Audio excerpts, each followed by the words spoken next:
Hello, this is Meehan of SG Gaming Info, and in this Let's Talk video, I will be talking about PlayersXpo 2017.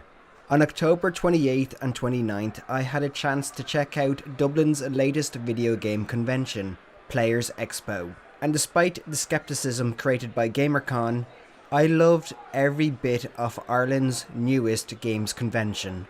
PlayersXpo, which took place in the Convention Centre Dublin, succeeded in bringing gamers, both young and old, together into a welcoming and calm environment, as I saw parents show their children the games they used to play in the retro zone, and children getting hyper with excitement during the convention's impressive guest panels. Now, I know I just mentioned them, but I really have to talk about the retro zone and guest panels. The retro zone was really a blast from the past, as I spent a lot of time playing Super Mario Kart on the Super Nintendo. Just sitting down, looking at the screen brought back so many memories of me playing it when I was younger. Honestly, it was difficult to pull myself away from the game. In relation to the guest panels, I have to say, I absolutely loved the panels featuring all-cast Irish gamers, Anti-Tinkerbell and Emperor Pune, as the 5-person panels had great interactions with the audience that was mostly made up of young children, especially when it came to selecting people to come up on stage and play games with them on their couch. Their panels were both heartwarming and incredibly funny, and I really hope to experience a panel with such great hosts again. So what else did PlayersXpo have to offer? Well, the legendary developer John Romero was in attendance, destroying players who dared challenge him to a deathmatch battle in Doom. As a gamer, I took up the challenge, and after allowing me a few pity kills, he completely destroyed me. When it came to just kicking back and playing games, PlayersXpo offered a great mix of new games. These included F1 2017, Mario Kart 8 Deluxe, FIFA 18, and the recently released Super Mario Odyssey. If you wanted to be competitive and play online, PlayersXpo had League of Legends, Rocket League, and Overwatch PCs set up and ready to go.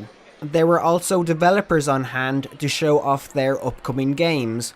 One game in particular really caught my eye, and that was Cerberus, a fun first-person shooter that required you to switch between light and dark modes to defeat enemies. It was an interesting and unique design, and I can't wait to see more of the game.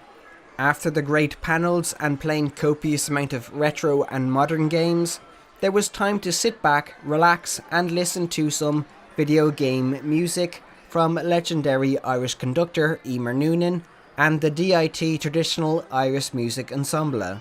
Unfortunately, I couldn't attend the concert on Saturday or Sunday, but if it was anything like previous concerts involving Emer Noonan, it was most likely mind-blowing.